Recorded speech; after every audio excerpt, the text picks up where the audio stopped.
কুমিল্লা কাবাব স্টেশনে গিয়ে কি করলাম, কি খেলাম দেখার জন্য সাথেই থাকুন। হ্যালো এভরিওয়ান, আসসালামু আলাইকুম। বলেছিলাম কাবাব স্টেশনে এসেছি। কাবাব স্টেশনে যেহেতু এসেছি, কাবাবই অর্ডার করলাম। শিক kebab, beef seekh kebab and chicken tandoori, আর সাথে নান অর্ডার করেছি, বাটার নান, শিক কাবাব অ্যান্ড তান্দুরি।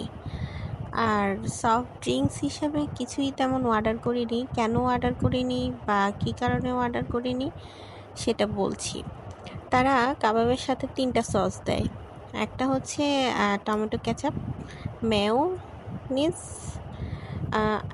আরেকটা হচ্ছে গ্রিন চাটনি। এটা তাদের মেনু কার্ডে অনেক অপশন, অনেক খাবার দাবার, অনেক কিছুই। তা আমরা এত কিছু অর্ডার করলাম না, আমরা সোজাসুজি কাবাব অর্ডার করলাম। ভাবলাম কাবাব স্টেশনে এসেছি, তাদেরকে জিজ্ঞাসা করলাম যে আপনাদের এখানে সবচেয়ে বেশি চলে কোনটা, সবাই খায় কোনটা এসে।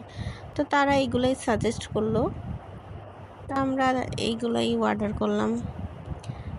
এবার আসি আমার কাছে কেমন লাগলো।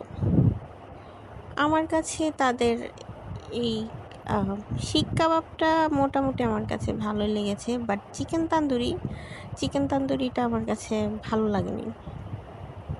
আমার কাছে মনে হয়েছে যে কাবাব স্টেশন মানে কাবাবগুলা খুব মজাদার হবে, কিন্তু তেমন কিছুই না। আমার কাছে বারবার মনে হচ্ছিল যে আমাদের বাসার কাছে যেই রেস্টুরেন্টগুলো আছে, হোটেলগুলো আছে, ওখানে যে গ্রিল, তারপরে চাপ, তারপর যেই তান্দুরিগুলো সেল করে, ওগুলার টেস্ট আমার কাছে আরও বেশি ভালো লেগেছে।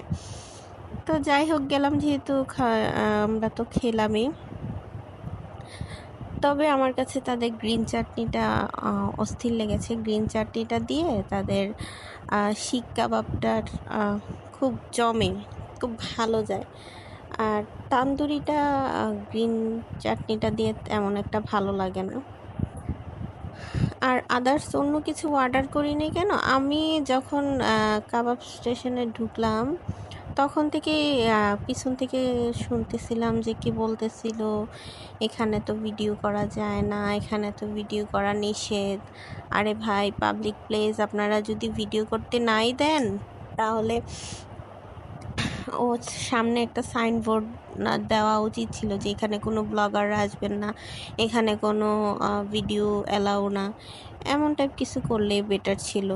তো ফার্স্ট ইমপ্রেশনটাই খারাপ হয়ে গেল, আর খাবার দাবারও তেমন একটা ভালো লাগেনি। জলদি খেয়ে চলে এলাম। এই তো আজকের এই ভিডিও এতটুকুই। আল্লাহ হাফেজ।